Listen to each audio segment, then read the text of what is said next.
morning. We started dealing with the Navier-Stokes equation, and the Navier-Stokes equation is now our first real nonlinear problem in some sense, and it's actually not so easy to deal with, so we have to go through a bit of technical considerations. So what are the major problems? Let's first start with a stationary version, and then later on extend it to the instationary version. We have seen, so what do we need? What do we, as we have found out with dealing with linear problems.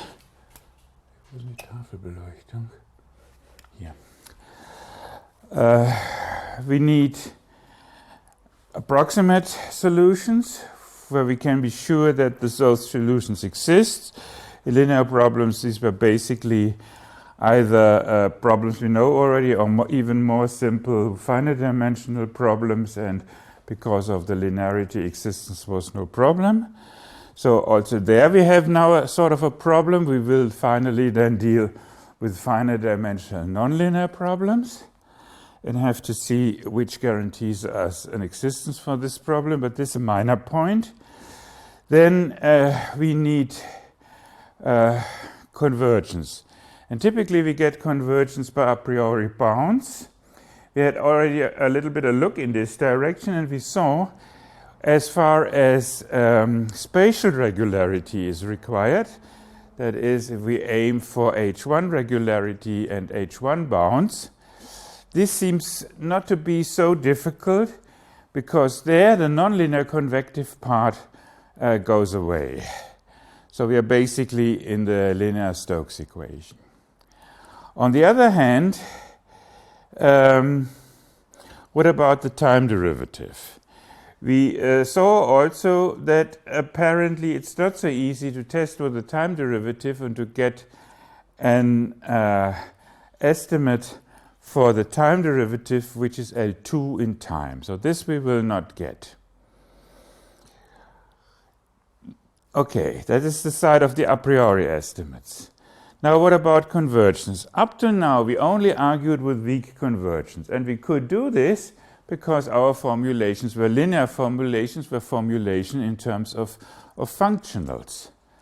But now we have a nonlinear term in the whole thing, and nonlinear convergence times nonlinear convergence does not lead to anything, as you might remember from functional analysis.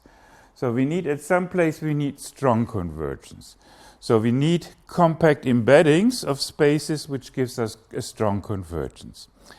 And we had one theorem, the one of Aubin-Lyons, which gives us such a result, which tells us we get a if we have a Gelfand triple, then and we are in L2 in the function is L2 in time in the good space, and the time derivative is L2 in time in the larger space, then we can get a compact embedding in between, a spatial space in between. But we don't have an L2 estimate for the time derivative. So we need weaker notions of time derivatives. So we need fractional time derivatives. That's one technical point. And then we need more refined compact embedding theorems. That is the technical program we would like to look at today. So we start with a stationary equation, as I said.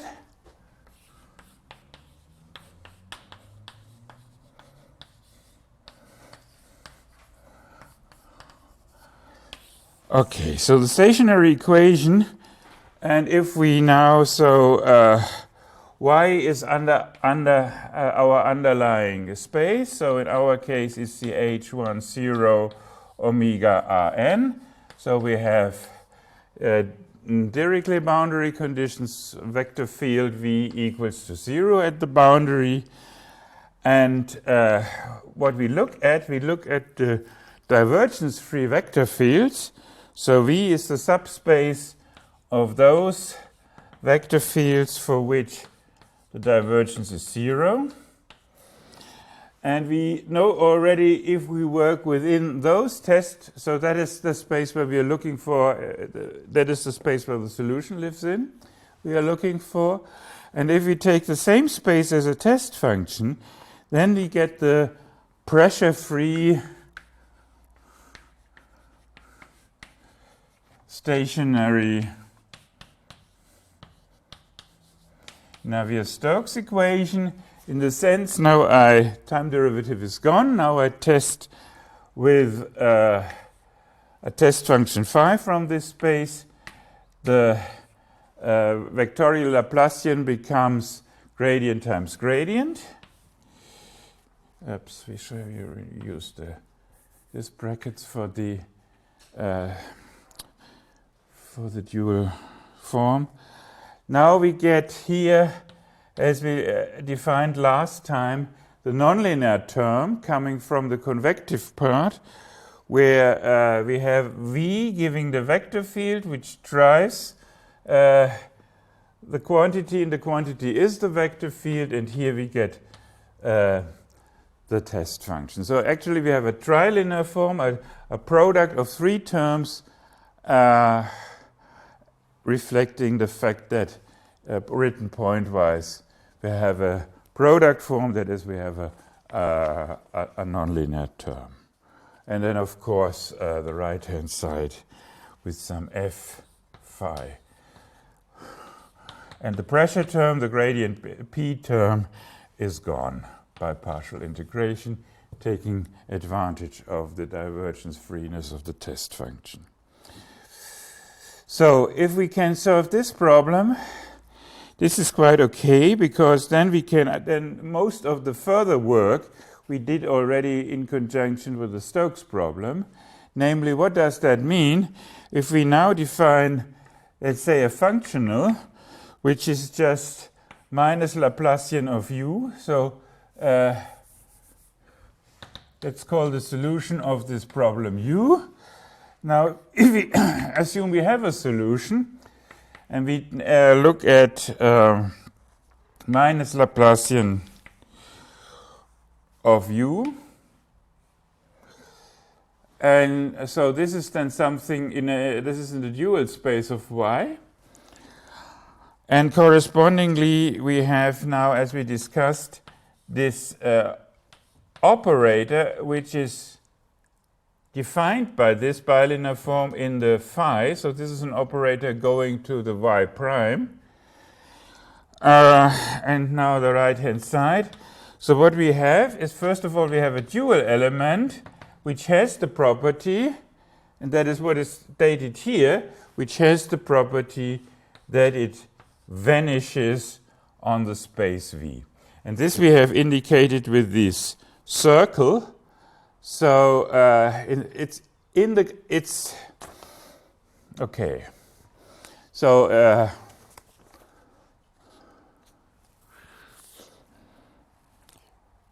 we know now for if omega is Lipschitz, that is the whole work we did already.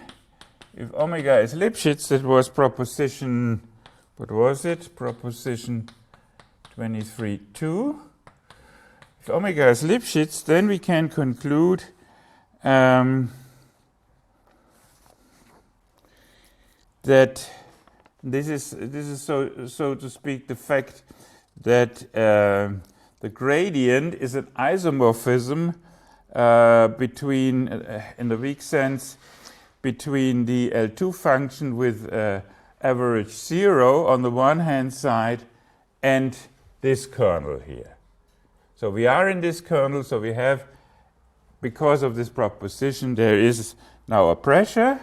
There exists a vector field P from L to 0 such that the gradient of P is equal to F.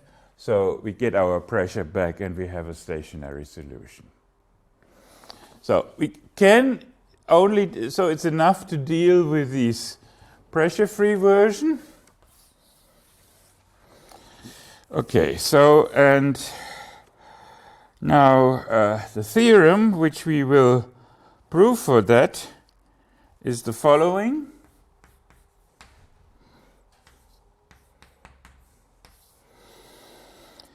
First of all, we have to restrict ourselves in the dimensions because we need certain Sobolev embeddings of the, as we had used it already last time, we have to use certain Sobolev embeddings of H1 to an LP space P bigger than 1.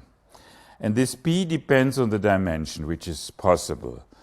And that means we can only allow to go with this type of proof up to dimension 3, which in terms of applications is okay. So, omega, so this is our spatial dimension. We only need boundedness, no boundary regularity at the moment. This comes in at later place. And the assertion is that there's a constant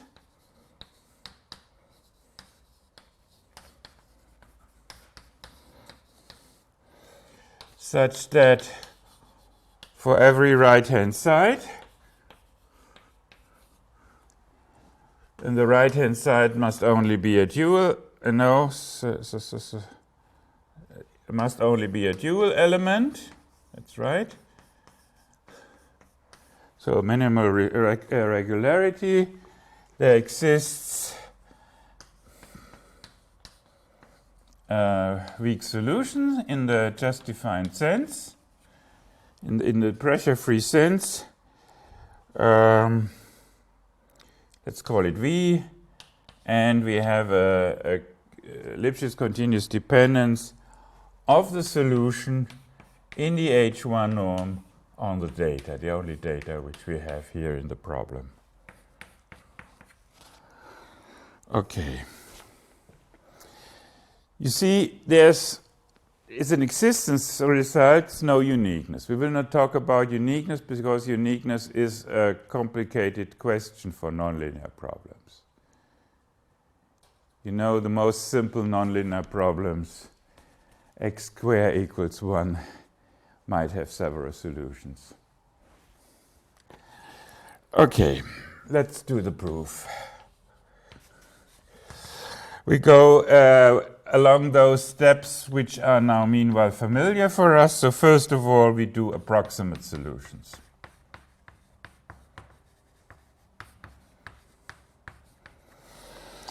So what we need is, we need finite-dimensional subspaces. Let's call it Vk, capital K, and K is the dimension of the underlying space V, so divergence-free functions, such that the whole thing is nested. So the space gets, the larger space includes the smaller space, and we have to have a density, so it should be possible to approximate a general element with elements of this type if we take the K as good as we want, if we take the K large enough. So this we can express in the way that we say, if we look at the union of all these VKs, then this set is dense. So the closure of this set is the full space V. If you looked already at the numerics, because of course then you need something about the domain to do it really like that. If you need know also the numerics a little bit, finite elements of the Stokes equation, for example, then you know there are something like divergence-free ansatz functions for a finite element approach, and they would, for example, fulfill this. But you can construct this in general just because of the separability of the set of the space. Okay, now the approximate solution is now an element of this finite dimensional space such that the equation, as we just pointed it out, linear term, nonlinear term equals right-hand side, that this holds for all test functions from the finite dimensional space. So what we do is, for this nonlinear problem, we do a Galerkin approach. We look for a function in a finite dimensional space and say that the residuum should be, we cannot now speak of orthogonality anymore because of the nonlinear term, but it's exactly the same formulation.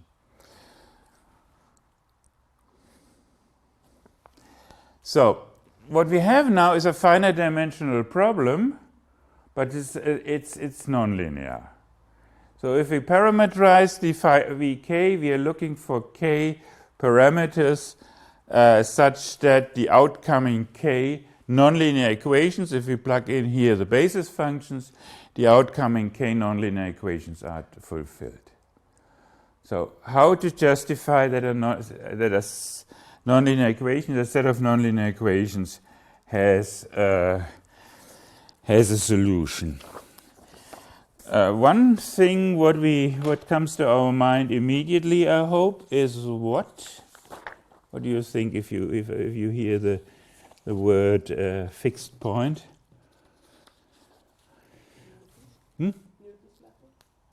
Yes, but we need a theorem which justifies the existence of a fixed point.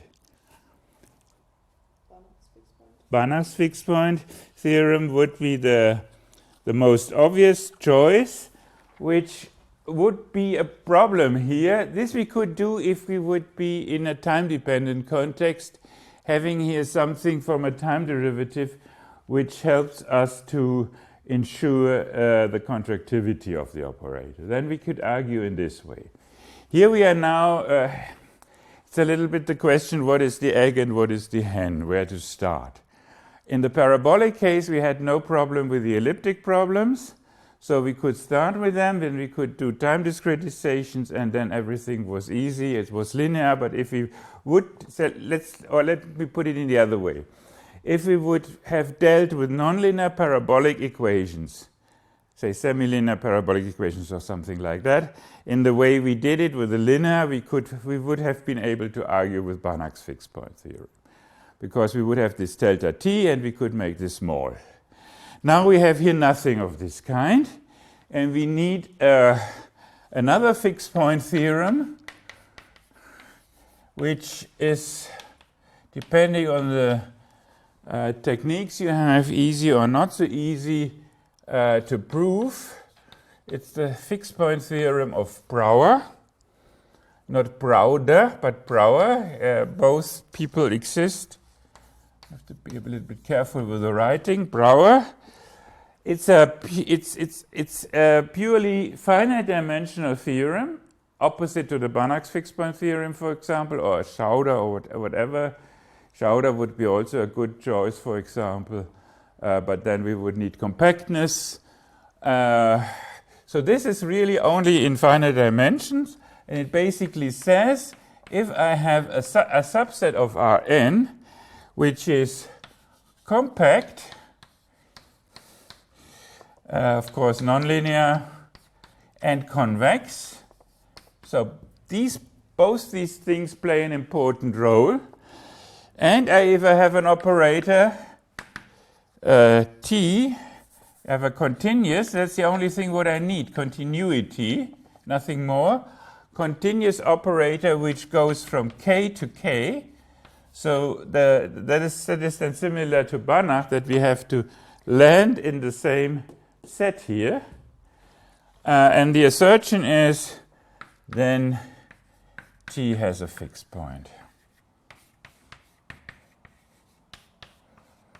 So I don't discuss the proof. That might be quite complex if you try to do it more or less elementary. And I'm only not going to use it here. I'm only so to speak, assert that for this problem, maybe we do it as an exercise, this aspect,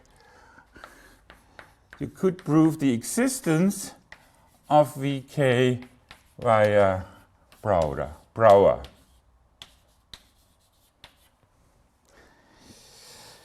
Okay, so what... so first of all, we have to write this as a fixed point operator. That's not so complicated. We have a linear operator plus a nonlinear equals something given. So we could have, for example, use the inversion of the linear operator, then we have the fixed point formulation. But then we have to see how to control this set K, how to control the size of the parameters that we have a mapping which goes into. And if we could do this and could say, okay, we can restrict ourselves to a ball of the parameters such that it works, then of course compactness and convexity, this is something which we then have. But the important thing is to assure that we end up in the same set here. Okay, but that's it. So we have our approximate solutions, and hopefully they exist. And now we have to go to the limit.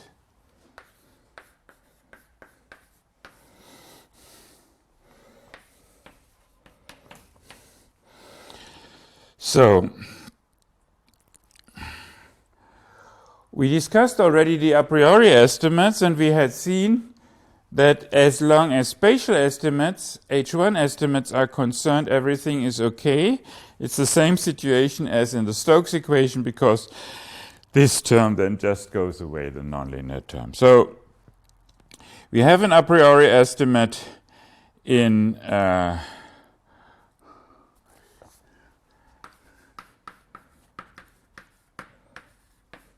maybe I write it like that, as Stokes, stationary Stokes. And that means the following. We now can subtract a subsequence. I will always if it comes to subsequences, I will always use the same notation, not to overload the notation. I have a subsequence Vk, which converges weakly to some V from the set Y first. So now we have compact embedding. This is H1 here, but we have the compact embedding of the H1 Rn, let's say to the L2. This is compact, and that means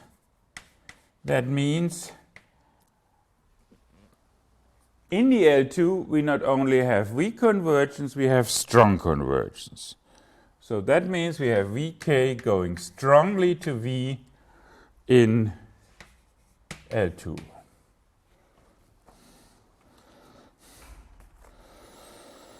Okay, so let's see how we can go to the limit now.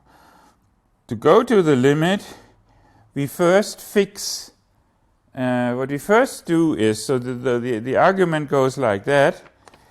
What we first do, what we actually should have is here the full test space V in the end.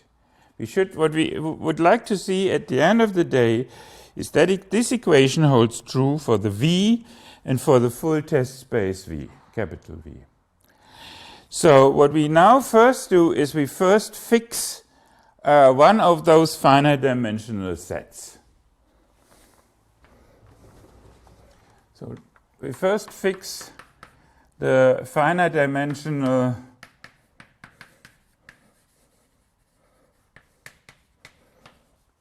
test space, and in the first half of the step we would like to prove that for this finite dimensional test space we can see the convergence, and then we have to see as how to come then, we need a density argument, how we can come to the full space V. So we call this space Vk0, And this vk0 is due to our restriction in dimension is continuously embedded to L6. And this we not only L2 but L6, and this we will use. So we study the limit now for k to infinity in Vk, not in the test space, but in the Vk. So the first linear term is no problem whatsoever. This we know already. We can concentrate on the nonlinear term.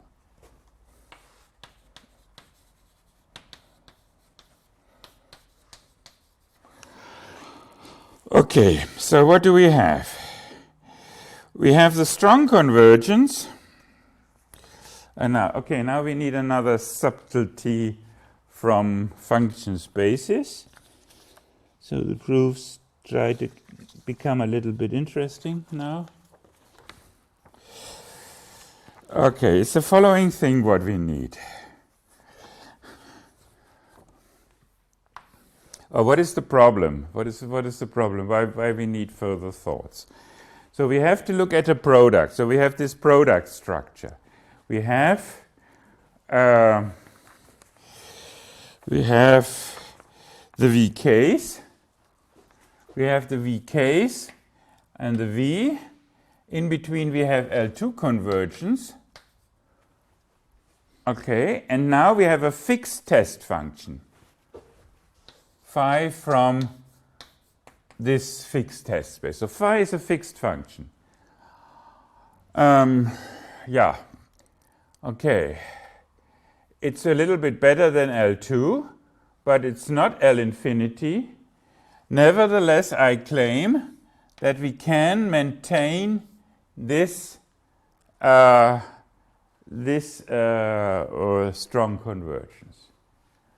And that is not so obvious. So what would be obvious that this will hold true if, for example, if the phi would be L infinity? Then we could estimate this norm the norm of the product differences by L2 norm of the Vk minus V times the L infinity of the phi.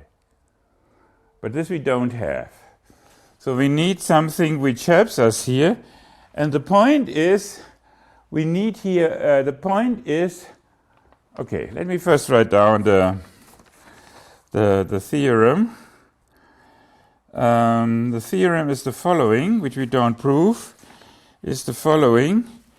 So same assumptions, and we have now so to speak, three exponents. We have a p. So we have a p.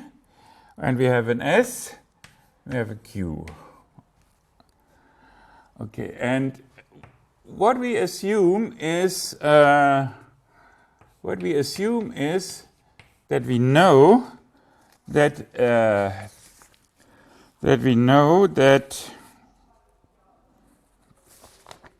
we have a sequence UK such that we have a bound of the UK in the LP space. Okay, then we have okay. So in the largest in the highest exponent we have a bound. If we go, and the assertion now is, if we go below this highest exponent where we have a bound, if we have convergence, so if we have UK converges to some U strongly in, let's say, LQ, then of course this also implies, that is, so to speak, the trivial part in LS. But the assertion is it also goes in the other direction. So under the bound in an even high, so this is a strict inequality here. This would be wrong if we go up to the P. If we have a bound in an even higher power here for the LP, these things become equivalent. And this we use here in the argument. Let's give this maybe some local notation. And what we do is we use this assertion here. We use this assertion here for what? For q equals to 2, for s equals to 1. So this we know. If I would write here down in 1, that would be clear because we have L2 times L2. But I want to have the q, and this everything is okay because I have the bound in some p bigger than 2. Again, by because here I have not used the full embedding, so I could have here equally well also the L6 here, or something, at least something bigger than 2. Okay, so that is the first step. So this product with a test function that does not harm us. And we still maintain the strong convergence here.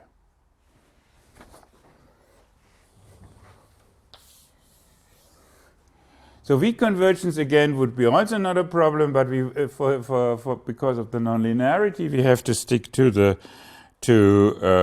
strong convergence. So that means now we have strong convergence times weak convergence. We have now here the weak convergence from here of the derivatives, which in addition come into the p in the p. We have the strong convergence of the combinations of the other terms, of the other factors, and strong times weak is now again is okay, so we can go to the limit. So what we have seen by this, let me write it down again. Now, what is the nonlinear term? This is this here, the vk. The k is going to infinity. And here's the phi. The phi is fixed from this fixed space. So what is this again? Let me write it down. This is the integral over the vk times divergence applied to vk times phi.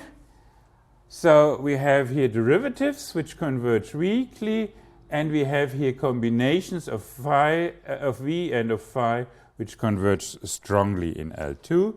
So put it together with a bound, we have convergence here of this term. So now we are not yet finished, because now we have for this limit function, we have the weak formulation, not for the full space test functions, but only for one arbitrary of this finite dimensional space. So what we still now need is, if we now look at an arbitrary test function phi from v, now we have, so to speak, fixed the left part of the part left of the commas. Okay, here we have two commas, and now we can look in a convergence in the phi. First we had fixed the phi and looked for the convergence in the other terms. Now we do an approximation in the phi. So what we know here is we have a sequence, it's phi k0. We have a sequence of functions from phi k0 going to phi because of this density assumption there, and then we do we need the density argument which we already considered, and this had the number k4, what we discussed last time. So we can go to the limit in the phi, and that's it. Okay, so far the stationary problem. Now, and what we have seen here is strong convergence is important. If we would only have weak convergence, we could not go through this product structure, because weak times weak usually does not converge. Okay, now we need time. We have to go to the time dependent situation. I said already the problem will be what kind of a priori estimate we get for the time derivative. We don't get an L2 estimate, so we don't have the Aubin-Lyons embedding, compact embedding, because we need a compact embedding to go, as we have seen here. So, okay, again, look at the proof. We need a compact embedding to go from the weak convergence to the strong convergence. Somewhere compactness has to go in. Because our a priori estimates, first of all, only gives us weak convergence at the best. So we have to look again at the time-dependent function spaces and have to look for compactness results, which are beyond of Aubin-Lyons. So, okay, to do so,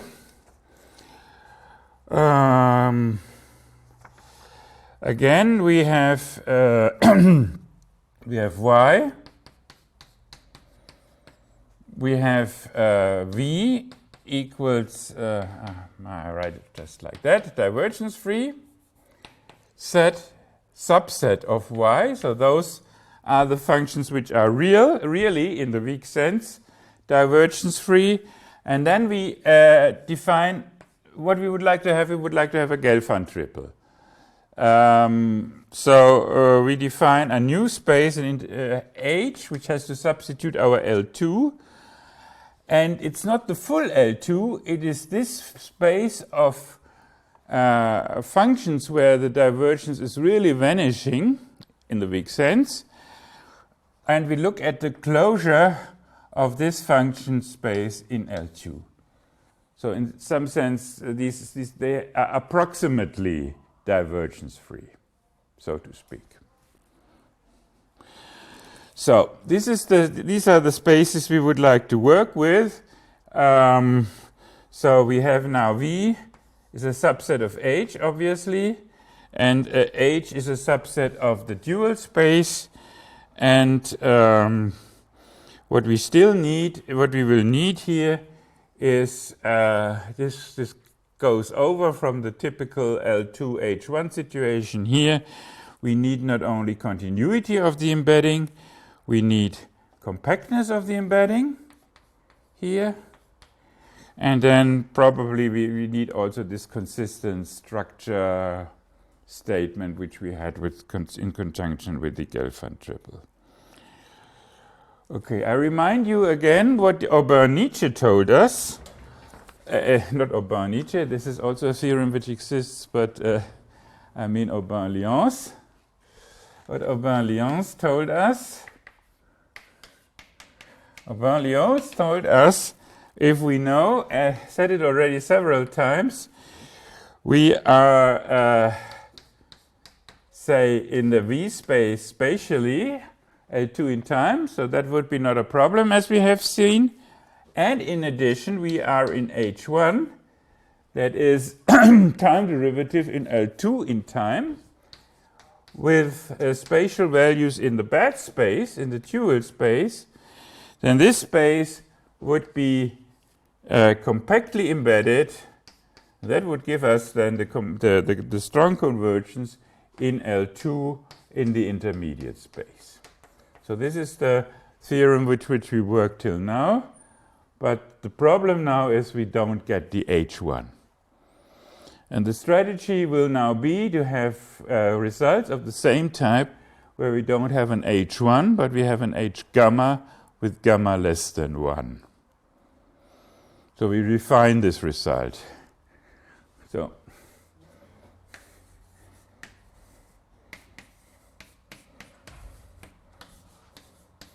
So we need something like a fractional derivative, half of a derivative. Okay.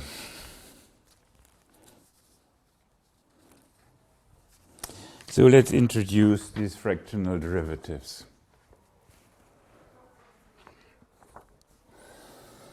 And so we need a fractional derivative, which we will call d gamma t. So we only do it in the one-dimensional time. And the functions are our Bochner type functions with values in v, h, or whatsoever. And this gamma is something between 0 and 1.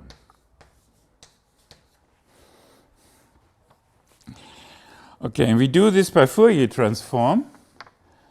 We looked a little bit also on Fourier transform. Maybe you have seen this also at other places. If one deals with linear problems, and in particular with linear problems on the full space, to deal with the Fourier transform is a very nice thing. Because, as we will see this again in a second, the Fourier transform just transfers a derivative to a product with the argument. That means a Fourier transform transfers a PDE, an analysis problem, to an algebraic problem. And then this in specific linear situations, this can be solved back transformed, then we get formulas and so on. We did this already a little bit. Now we do this in another aspect. If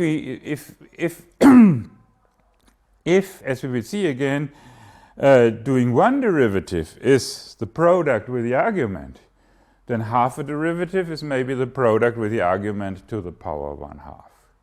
And that's the way we will define that. So again, what is the situation? So let's X be a Hilbert space.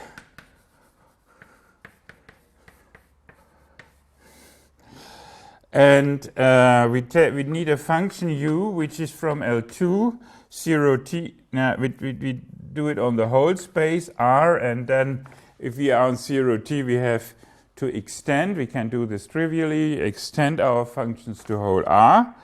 So we have an L2 function, which is also an L1 function. As we on R, there's no ordering between these spaces, so we have to require both.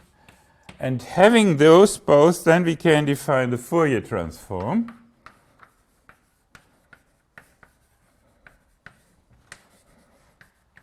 Let's call it u hat. And this will also be an L2 function. And it's defined by the following. U hat of tau, so we have now a new argument tau. I have to distinguish between tau and t. So tau is now the argument of the transformed function. So this is the Fourier transform applied to u in the argument tau. And this again is by definition up to a scaling parameter, 1 over square root of 2 pi. It's the integral over the function u. So, omega is nonsense, r. So we have here ut dt. And here we now have a convolution.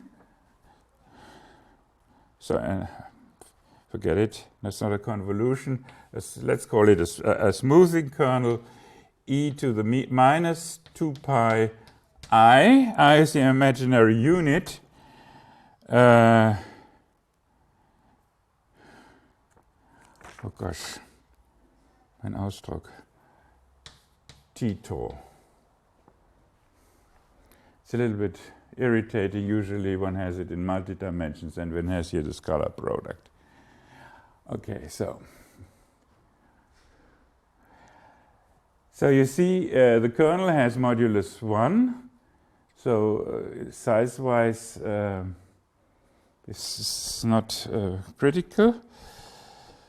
So that is and there is a back transform.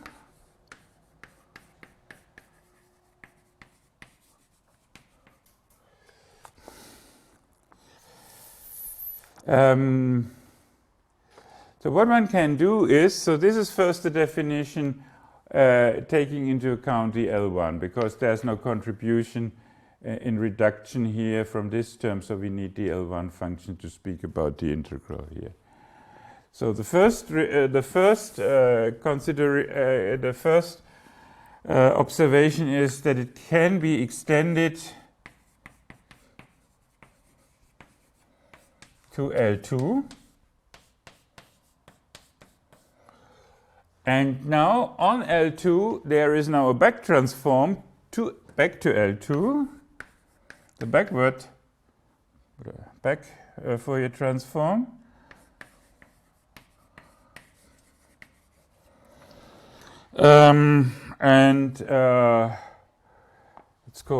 Just call it f to the minus 1.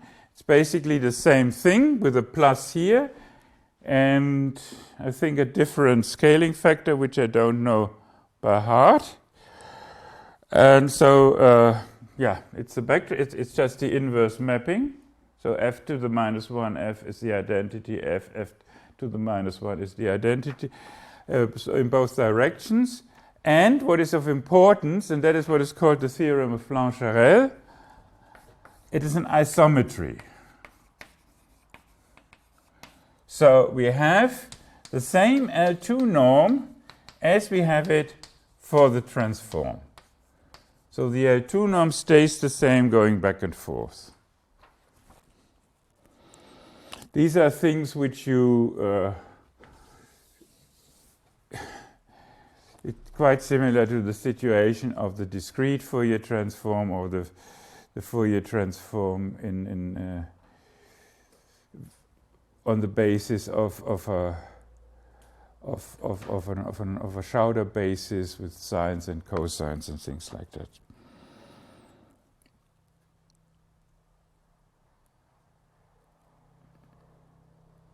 Moment. I mixed up the names. So Blancherel is this extension here. So this is Blancherel. And this is Parseval identity. This is Parseval, okay. Maybe not so important, but anyway. So now, as I said already, now we can introduce the fractional derivative in the following sense. We define a function. So we start with a function which is h1 Rx, and now we define a fractional derivative. We define a function dt gamma of u in L2 by the following. So what do? First we do the Fourier transform.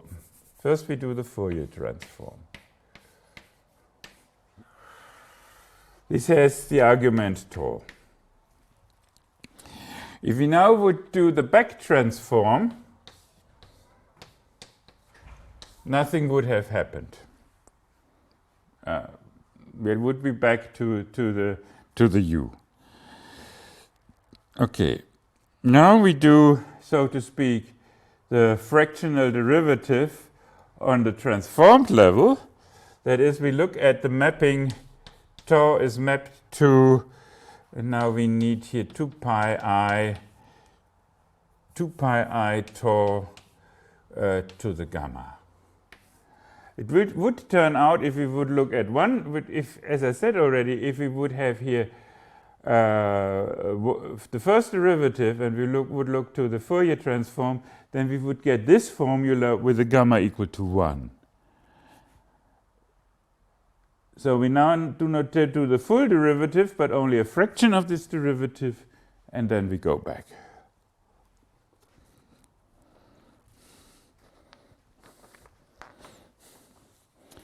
So, okay, then we have corresponding H gamma norms. That is clear how we should do that. So we have to combine the L2 norm, which we have, with this fractional norm, with the norm, with the L2 norm of this fractional derivative. Okay, and now we use Parseval's identity. So actually, looking only at the L2 norm, we don't have to look at the full function, so we can forget about the back transform then. We only have to look at this function. And looking at this function, we can scale it a little bit to get rid of those constants here. So what we could equally well do is we could have here the L2 norm plus some scaling parameter. All these norms are equivalent independently how we choose the C, of course.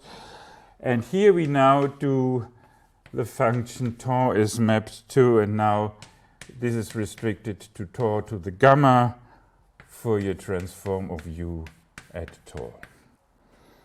And from this we take the L2 norm. And what we also need for our theorem is, we need to have compact support in time. So our function should, if we look at an interval, our function should vanish in a vicinity of 0 and of t. So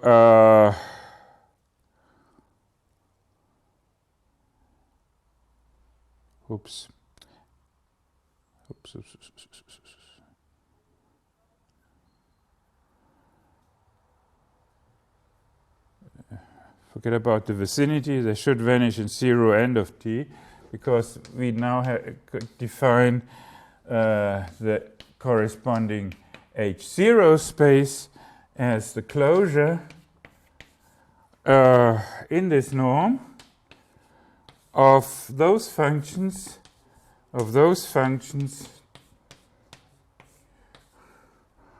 with support being in the interval. So first we are on whole R, and now we are on the interval. Okay, and the theorem we are aiming at, why is this notion of help? Because we now can prove a refined compact embedding theorem in the following sense. So the theorem we would like to prove, and which finally will then help us, is the following.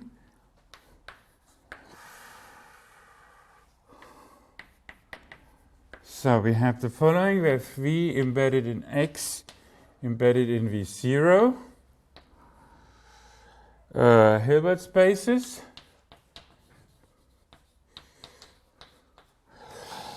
Continuous embedding, and the embeddings are supposed to be continuous, and this embedding is supposed to be compact.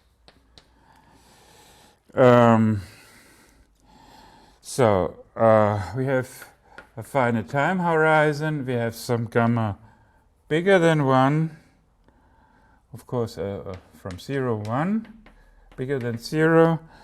And then the assertion is, if the embedding of this just defined space H gamma V0, so that, so to speak, substitutes, where is it? It's still on top here. This substitutes the H1. If we know we are in this space, and if we know we are in L2 in time, but in the small space V, then this space is compactly embedded to L2 0Tx. So that is for gamma equal to 1, and forget about this boundary stuff here. That's the old Aubin-Lyons theorem. And later on we will see that we get, okay, now you can ask yourself, of course, and where do I get the a priori estimates in this fractional derivative from? We will later see we get this from L1 estimates of the derivatives plus something. L1 we will get, L2 we will not get. Okay. let's start.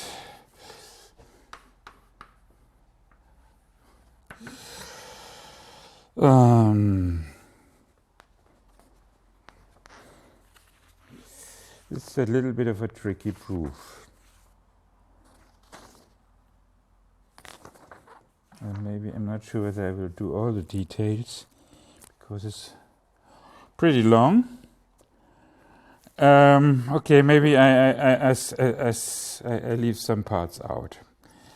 So what is again the situation? What we start with a bounded sequence in this space, and we have to show it has a subsequence which converges strongly in this space.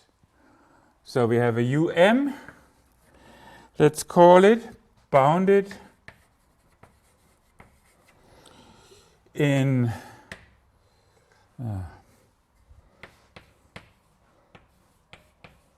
these spaces.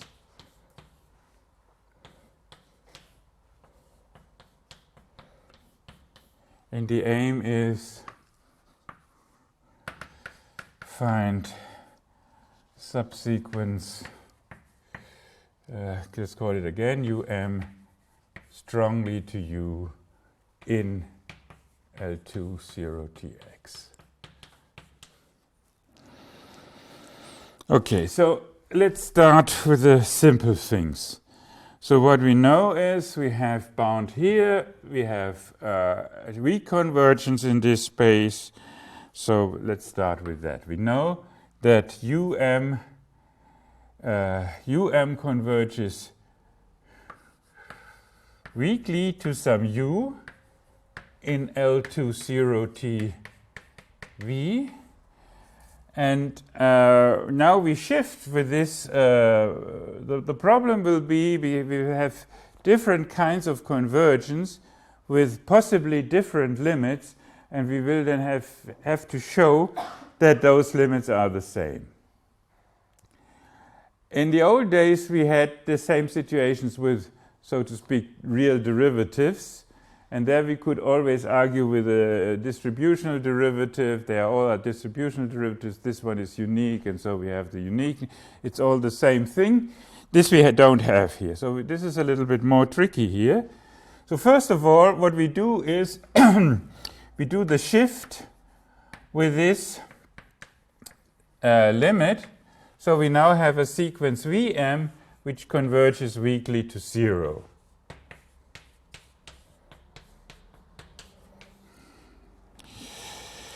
So now, what does the definition of the fractional space gives us? So we know now we have boundedness in this norm, so we know that it's a little bit tricky to write, that the function sequence, which is tau, is mapped to, look at the norm definition or the norm equivalence here. We know that the function tau is mapped to tau to the gamma f of Vm and f of Vm tau, that this function sequence in M, is bounded in L2.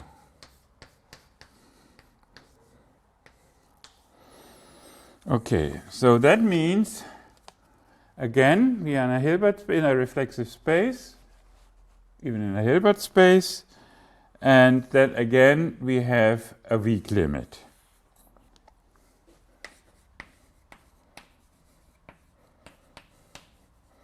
Let me write it in this form. Has a weak limit, and let's call this weak limit for a moment V tilde. Of course, everything should be related, so we cannot be satisfied with that. We have to show that this limit is actually 0. It's the same limit as here. So we have to show V tilde is 0. And maybe this is an argument. Okay, it's a bit tricky, and I skip this. Let's because otherwise we are running too much out of time. So now we know we have this weak convergence with this additional information here, and the next step is to show, then we are finished, to show strong convergence, to show that the VM converges strongly in this space here. To show this, so the final step is just now to show that the VM converges strongly to 0 in L2 0t, what was it, V0.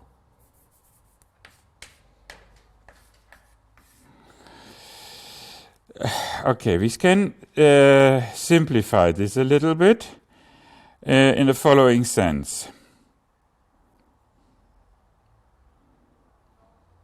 Sorry. We want to have it in here. Okay. That is, and the argument is, it suffices to show that we have this strong convergence, but in L2 0t V0. So that is a weaker assertion. So here this is a larger space here what we have. So this is a weaker assertion than this assertion here. Nevertheless, this is enough because we have the following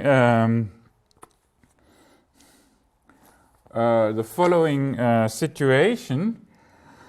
If we have such an embedding as we have it, V to x to V0, then we have seen already, that was lemma 1011, we have seen already that we can do the following, that we can estimate the ux, a u from the middle space.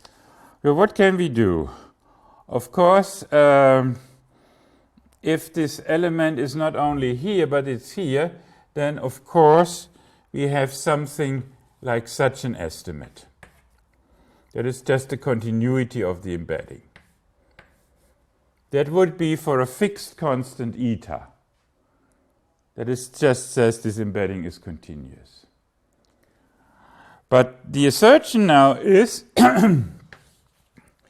we can make this eta as small as possible to have this estimate. Not really this estimate, but something modified. Namely, we have to add a further term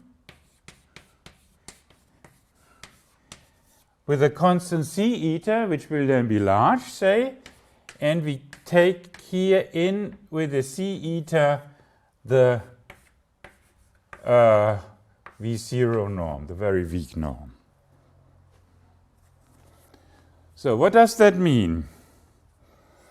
If we now, so we know, let's assume we know this type of convergence and would like to show the above type of convergence. So what we would like to estimate is the Vm in the L2 0xt 0t x norm. But this we can now by this just take the quadrature. Maybe the constant is changing now a little bit. If you do this, we have to take the square of this inequality and then the integral and so on. So this transfers over to the L2 formulation, maybe with a little bit of a change in the constant here, which I now don't remark. So we get here the same estimate for the L2 norms.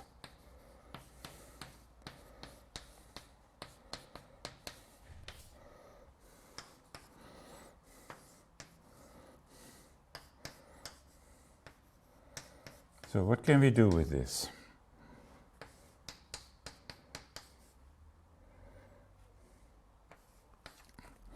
So how do we argue? Okay.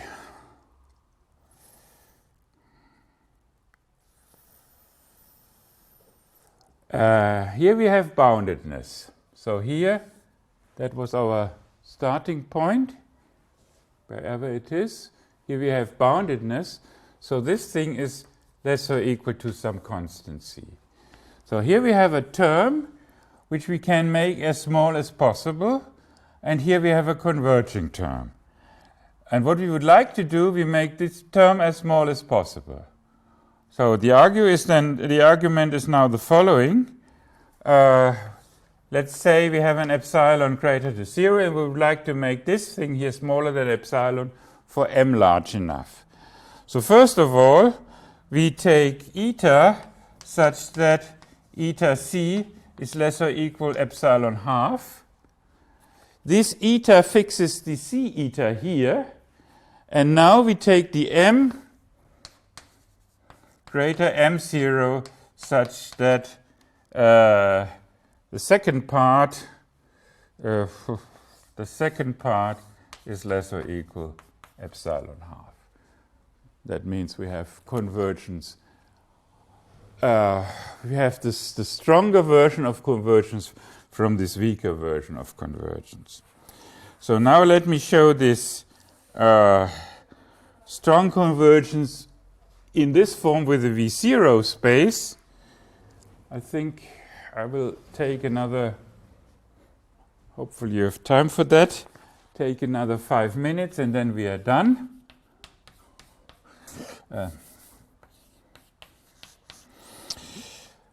Strong convergence in the version, let's say in the V0 version. How is the argument?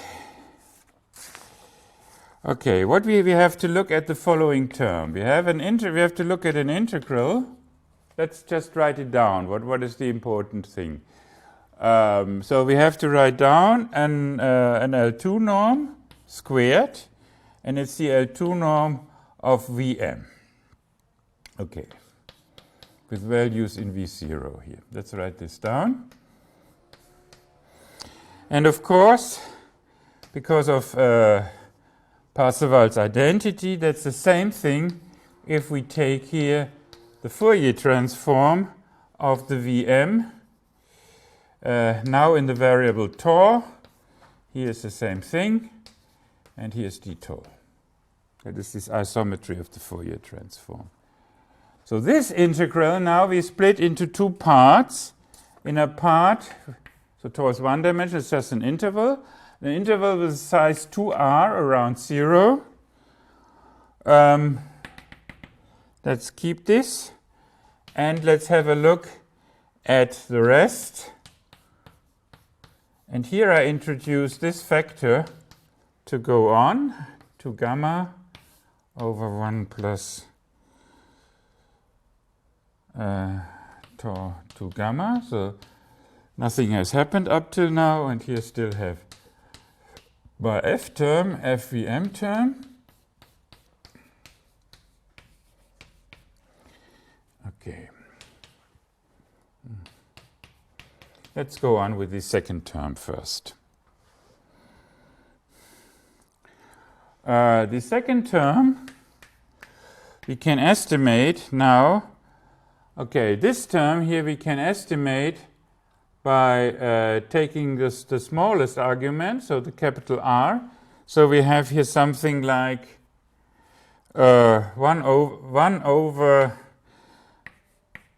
R2 gamma. And the other part here, this is just what appears here.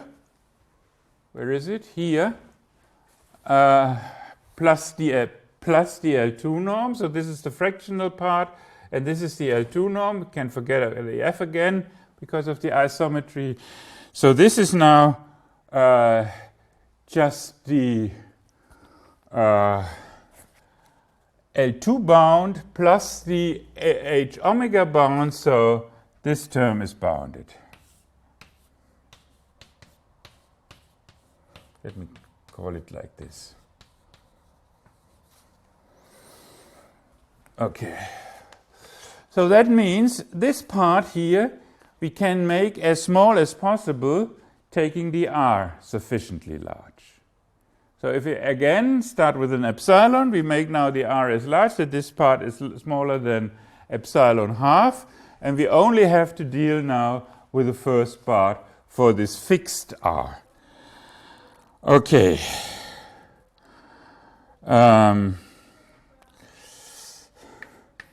So again, what is the I1? That is the integral over tau. This is now fixed in the way I told you. And here I have the Fourier transform of the Vm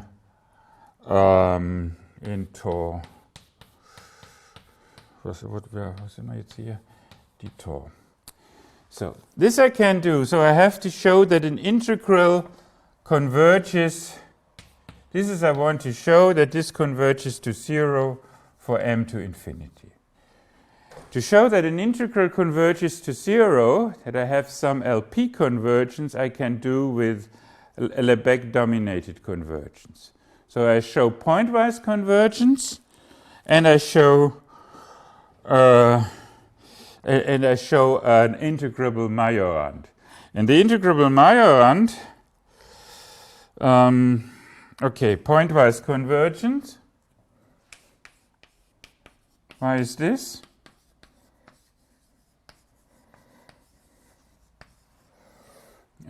So why do I have here pointwise convergence? If we write this out, we can again write this out. So for what we first can see is that we have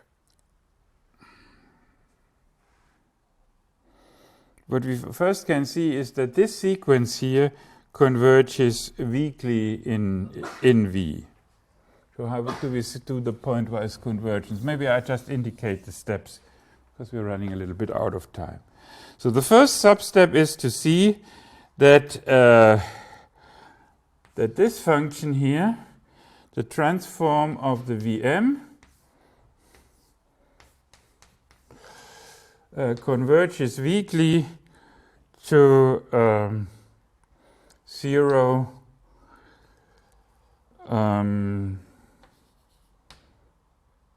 for fixed t is this in the space V. Let's have a look at this. What is this? Up to the scaling, that's the scaling factor. And then here's an integral. The integral is now reduced because, what I forgot to say is, of course, how do we deal here with those functions which are originally on 0t? Forgot to say this. Of course, we have to extend all these functions here, which only are defined on 0t, trivially, that is by 0 to whole r. And then we do the Fourier transform. So here we have e to the 2 pi I e tau t, t tau, and here Vm, and now Vm of t, dt, and doing weak convergence is, what do we have to do? We test this with some phi, then we have it here, then we use the weak convergence we have here, and this is an integral with the modulus, with the term modulus equals to 1, so this doesn't change anything. So now we have the compact embedding.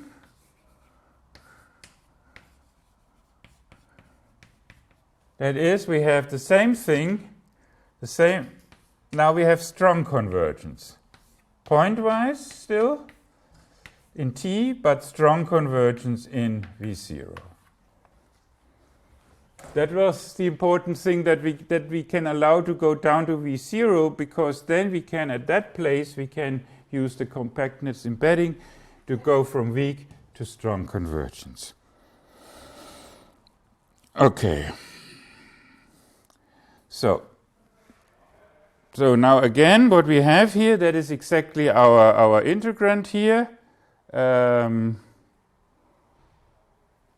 So what we just stated is that this term goes to 0 pointwise in t. So we have shown this pointwise convergence. And now we have we need a Majorand.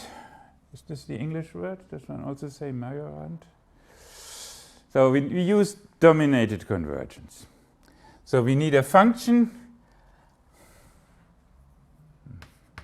So in German, okay, maybe, I'm not sure. And we can do it even, we have even boundedness. So of the function, because I make it a little bit short, because if we now look at our integrand, which is this thing here, we can estimate this. This is just Cauchy-Schwarz and so on. And we can estimate this by the corresponding L2 norm, again using Parseval's identity. And this is something which is bounded. So that's it. So again, to summarize, the first term we get small by taking a correspondingly large r. The second term for the fixed r, we converges to 0 because we have seen it converges pointwise. This we do via this step via the space V and using the compact embedding, and then we have Majorand, and then we have convergence of the full integral, and that's it. That's the last thing we had to prove for the strong convergence, and therefore we have this theorem. Okay, let's stop here.